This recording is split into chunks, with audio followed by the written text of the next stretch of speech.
Hey, Dan here. And if you are an ENFP and you are in business for yourself or in some kind of a sales role or thinking about it, this video is for you. Because when it comes to selling as a career, whether it's part of your own business or as a job, and ENFPs, there's some good, some bad, and some ugly. The good is that we can be absolutely phenomenal in sales. The bad is parts of it can really, really suck. Now, I'm motivated to film this video actually because it's something that I promised to readers of the ENFP Calling. So this is my book. If you don't know about it, it's available everywhere. It's big and awesome and has pictures. Pictures are very important. And one of the things with it is there's a lot of extras. There's a 10-day audio program it comes with about an audio every day for 10 days for ENFPs. There's all these things, and one of the things I promised is that I'd create an extra video explaining the approach to sales that is most beneficial for ENFPs. And then I thought to myself, why don't I put this on YouTube as well? Maybe it will be useful. It's not kind of exactly aligned with what I usually talk about here, but I think it will be useful for some ENFPs. And because ENFPs are such generous and loving people, I don't anticipate anyone to say, but you said it's only if we read the book. I don't want those YouTube people to get it for free. So here we are. Sales is interesting. I've had a bunch of different sales jobs. I've trained people in sales. I've written sales script. Needless to say, I have a lot of experience with this. And when I finished university, one of my first jobs, it lasted a month, was doing door-to-door sales. There was an alumni from our school who posted this job, and it was basically going door-to-door to get people to switch their gas company, which was a thing. And I learned some stuff. I learned that I hate rejection. I don't like cold calling on people. But actually, when I get talking to people and I'm engaging with them, I enjoy that part quite a bit. Same thing, I ended up doing some cold calling on the phone for alumni services. And that was the same experience. The rejection, when people tell you sort of to piss off, really, really sucked. But the actual conversations, once the flow got going, went pretty well, right? This is what I've learned about ENFPs with selling. And by the way, in this video, I'm going to get into the right sales technique, like if you have your own business, how to design it around this. But this is a bit of the background. So if you're looking at selling roles, the part that involves a high likelihood of rejection, they say dialing for dollars or knocking for numbers, like where you're trying to talk to 100 people a day. That is horrible for us. We care too much. We're too invested, and we're optimists. So, for other people, you can say to them, if you talk to 50 people, 1 will say yes, 49 will say no. For ENFPs, we're like, no, I can get 50. Like, why would someone not like me? Why would they say no to this, right? Because there's another thing. We're only good at selling things we really believe in. So if you're in sales and you maybe at first you like the product and then you realize like, oh, I'm not really into this, then you're going to lose your whole, motivation to sell. It's not going to be a pretty picture, right? So if we believe in something, we're going to think like, well, everyone should want this. And then we don't understand why people wouldn't want it. We feel rejected, that kind of thing. So that part of selling generally isn't what we should be doing. Minimize it at the very least. The part where we can be really good is sometimes called inbound selling, or when you're dealing with warm leads, it's basically someone's interested in you and a meeting is set up. And then you're meeting them in a very, normal, healthy social dynamic where it's like you're both happy to talk to each other. That part of sales can work really, really well for ENFPs. The longer conversations, getting to know someone, really figuring out their needs, how to work with them. The part that can hold up some ENFPs, in my experience, this hasn't been necessarily what I've worked in, but I've seen this with my clients, is the paperwork part. So sometimes in the sales world, a company is set up really smart, where the salesperson meets the client, gets them happy, sells them, and then moves on and just keeps in social contact or keeps the client happy. Other companies, you need a whole lot of paperwork. You need contracts. You need to do all this stuff. That has, from what I hear, total nightmare for ENFPs. No real surprise there, right? So what you really have to think about within sales is all the different aspects of it. You have the part where people find you, like the initial cold calling, or there's other ways you can do that, but how do people get to you?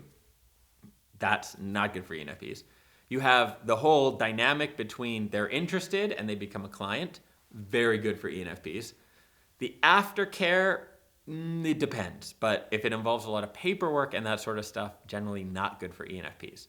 So a job with the same title can actually be a totally different experience depending on what the details of that are, right? You can be a salesperson in both roles, but one involves doing your own paperwork and cold calling, one doesn't. It's going to be very different for you as an ENFP. Now, how do you actually sell? What is the best approach? Well, assuming you have control over that, and if you have your own business, you absolutely do, consultative selling. This is an approach where okay, this is the hard part, okay? Take a moment. You don't get to talk very much. I know, as a guy trying to talk 1,000 words a minute here for this video to keep people engaged on YouTube, it can be tough for me to say don't talk.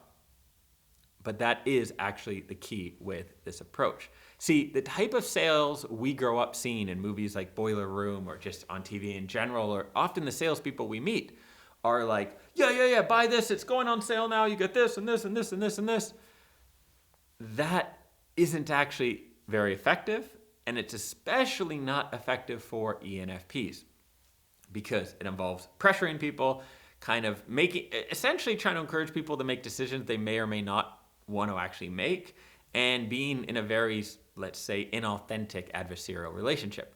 The approach that works way better is this consultative selling. How does it work? Well, first, think about what percentage you are talking. A good rule of thumb for this is 10 to 20% maximum. So the other person is talking 80 to 90% of the time. That means you're focused on asking questions. You can almost think of yourself more like a doctor, a therapist, a coach. Like, this person comes to you and they've probably got a problem or something they want. And rather than be like, hey, here's my magical solution, you say, tell me about that problem. You start engaging them about what is actually going on with them, right? Now, there'll be these 4 questions that I'll share with you in a little bit that I like to use with them. But ultimately, what you're trying to do is gather information. You're trying to actually understand the person's situation and what is going to help them make the change they want to make. So the same way, like if someone went into a doctor's office, and some doctors do this, unfortunately, I'm sure, and it's just like, hey, I'm having this pain, and like, take these pills. It's like, but I didn't even tell you where the pain is. Just go, right?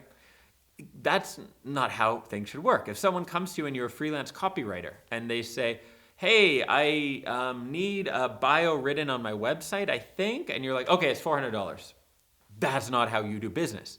Even if it's $4,000, great, but that's not how you do business because you don't actually know what is the purpose. Like, why are they coming to you? What are they trying to accomplish with this? What are they at with their business, etc.? So you want to actually understand their whole situation, and then you can understand what you can do to most help them get the outcome that they want, and then present that to them. So typical conversation involves you mostly listening. There's no confrontation, there's no pressure, there's nothing like that. You're listening, you're engaging them, you're asking questions and gathering information, which makes people feel very listened to, which increases trust, and it also gives you all the information so you can actually figure out the best way to help them. You know, if I'm talking to a potential coaching client, there are some clients where having something like ongoing WhatsApp support. So there's some clients where they can WhatsApp me 24 hours a day. I do not respond 24 hours a day, but I respond fairly quickly. And they can ask me a question. They can say, you know, hey, I'm writing this copy for my website. Does this look good? Hey, I have a new client tomorrow. Potential client, we have a meeting. You know, this is a situation. How much should I charge? These kind of things. And they can ask me these like last minute questions. And you know, same thing if they're just like, hey, my mood sucks this week. I hit a wall. Can you like help me out? Why am I feeling this way? Some people, that's extremely valuable. And that's something I would include in our one-on-one coaching relationship. There's other people that will never use that. That's not what they need at all. They want to meet every couple weeks. They want to have like something, you know, they prepared. This is what we do. This is what we work on, etc. Right? You only know those differences as you get to know people and kind of get a sense of what they're trying to accomplish and who they are and everything else. And that's why consultative selling works so good. Often when I'm speaking to a new coach or freelancer, they'll ask very specific questions. Like they'll say, hey, I have this potential client and they want a branding package. How much should I charge them? And my answer is, because you don't have all the information, right? So remember, as I go through these questions, the whole purpose of this is to really know them to the point where if you and I were to have a conversation, you could tell me about them as a person, as a business, their goals, etc. And you understand where they're at. This gives you insights into their budget, their demands, etc. Some clients want to spend a lot of money and they want something that's going to work and be the best. And that's what they're looking for, right? Others are like, I just want, a quick logo. That's what I'm looking for. So I don't want to, spend too much time, etc. It's a test business and I just want a logo to get things going. Those are two very different people, very different proposals. You only know that by actually meeting with people and asking the right questions. So there's dozens of questions you can ask in an initial sales meeting, but these 4 I think should be in every sales meeting you have. Here's the first question.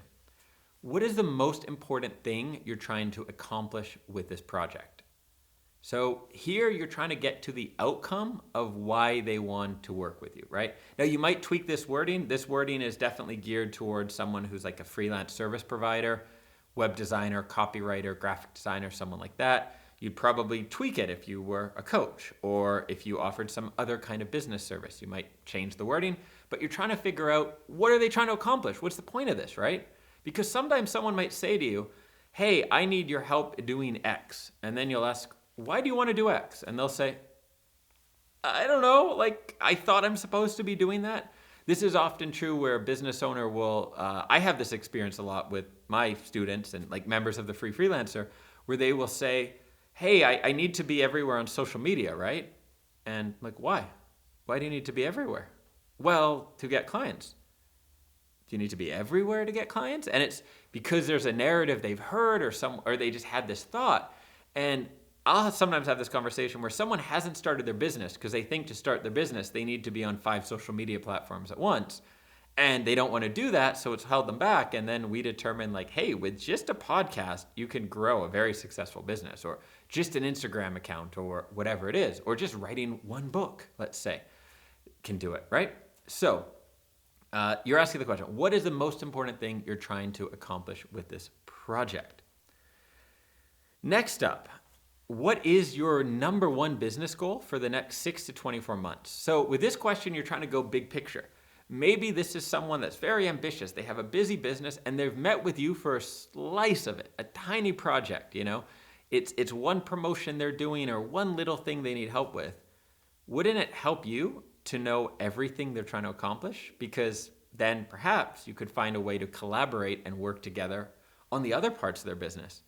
Or at the very least, if it doesn't lead to more business, which it probably will, you can use this as an opportunity to show them that you're a big picture thinker, that you're also a business person. You're more like a consultant than a service provider, which is very important way to be framed. And that you can understand how to deliver your project to most help them reach their bigger goals, right? Because let's say someone comes to you, I used to be a copywriter, by the way, many years ago.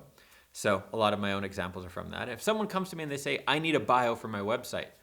Well, it's a very different kind of bio if they're planning to publish a book and do a speaking tour versus it's just to get them clients versus they don't even care. They just need it done tomorrow because their website is waiting to be published and they don't have a bio, right? These are 3 very different situations. Same with what are their long-term goals, right? How it all works. So that's the next question. The third question is, and this is kind of a funny one, okay? But there's a reason for it. It's how does this project relate to your long-term goals? So yes, you've already found out what their long-term goals are. You found out what they're trying to accomplish with the project. Maybe you can put 2 and 2 together. But one of the rules for consultative selling, and why I include this actually to make this point, is it's better to ask simple questions to maybe perhaps even appear a little slow than to make assumptions. Oh, the worst thing you can do is you have a consultation with a client, right? A potential client, not a client yet, a prospect. And they tell you all about the project and you don't really take great notes or record it. And they say a few things that you don't understand, but you don't want to look silly. So you don't ask them about it. This is very common, by the way. One, because a lot of business is international. So I have clients in dozens of countries. They all use different slang terms and technical terms and all this. I have clients who are engineers, who are farmers, who are artists. Like, they use technical terms that I might not know, right? So it makes sense to say, what is that again? Or not again, like, what is that? I've never heard of that. Can you explain that to me, right? So the worst thing you can do is be in this situation where you don't understand something because they're using jargon, but you agree, you nod, you yes. And now you go to write their proposal and tell them how you're going to help them reach their goal. And you don't even know what they do. Like, you're like, I don't even know what their business is. They just said something about consulting and engineering and aerospace. And it was like, that's not where you want to be, right? So I remember hearing this story a long time ago. Richard Branson, arguably the greatest entrepreneur who's ever lived, especially from an ENFP perspective. He told this story where he said he was in his board of directors meeting. These are his companies. Highly successful billionaire entrepreneur. And someone used the term net revenue. And he pulled someone out of the room and he's like, I don't know what net revenue is. And he said they had to explain it to him, like saying, well, if you have a net and you're fishing, what's in the net is what you get to keep versus gross revenue, which includes expenses and other things. And he shared this story to encourage people to do the same thing I'm encouraging people to do. I'm encouraging you to do, which is don't be afraid of looking silly. It's much better to just put it out there. And if you're nervous about it, especially if you're younger or less experienced, one of the things that I would use as a trick is say at the beginning of the meeting, by the way, it might seem at times that I ask silly questions or I clarify something that should be obvious. That's part of my approach because I'd much rather ask a few questions and risk looking silly than get some information wrong and take things down the wrong direction, right? Like I want to, make sure that everything is accurate, whatever. And that gives a great impression. So you can always use that little trick if you're feeling a bit insecure about it. So sometimes what they'll tell you about their larger business goals in the project will be obvious to you. Other times it won't. And there'll be some other projects they have going on that interconnect them. And again, it's a chance for you to understand their business better and how you can potentially work together. And the last question here, this is a good one. This is a question that gets you different results depending on when you ask it. The question is, why did you want to meet with me today? Now, if you ask this at the beginning of your meeting, they're going to tell you about the project, right? Why do you want to meet with me today? Well, I need a new website built and I need someone to do all the copywriting for it. Great. What happens when you ask it at the end of the meeting? That's where the magic happens. See, when you ask it at the end of the meeting, what happens is they've already told you about all the project and everything. So it's why did you want to meet with me today? And then they're going to give an answer probably like, well, I really liked your website, or you have a level of expertise that really appeals to me, or you were referred by 2 different people and it seems like you're really the woman for this job. And it's like, cool, let's work together. Because that whole part about selling that ENFPs don't like, where you have to be like, okay, give me your money, and do like the close at the end, that's not fun. This one question helps you actually bridge that. Because if they tell you why they want to work with you, like why they wanted to meet with you, but they're really saying work with you, it's pretty easy to then say, great, would you like me to put together a proposal? Or, awesome, when should we get started? And just transition. You don't have to sell, you don't have to apply pressure, none of that. These 4 questions, I have a client, I might even splice in the video of him talking about this. We'll see if we bother with it. But he was telling me he has an expertise in sales, and he coaches people on really increasing their income. He's very effective at what he does. And he told me using just these 4 questions with what he did, like blew things up in terms of how great his sales meetings went and the overall impact of it all. So powerful 4 questions. Ultimately, as an ENFP, we always have to use our strengths to get the results we want. And one of our strengths is listening. Even though we love to talk, it is very possible for us to listen and to pick up patterns and details. So this approach involves getting the other person talking, learning about them, and then authentically, sincerely caring about them and proposing solutions that will get them to their outcome. If you end up meeting with me about one-on-one coaching together, you'll probably find I do use some of these questions. On that note, actually, I am currently accepting, well, as of filming this, it might change, new one-on-one coaching clients. So I will link to that as well, where there is an application form, and myself and my assistant will go through that, and then if things seem good, either way, we'll contact you. And then potentially set up a consultation or a time to talk about private coaching. Thank you for watching this. If you did come to this video through the ENFP Calling, thank you for your support. I hope you've loved the book. If you have, please leave a review. I would greatly, greatly appreciate that. If you haven't checked out the book, do. It's probably the best value in the entire world for an ENFP.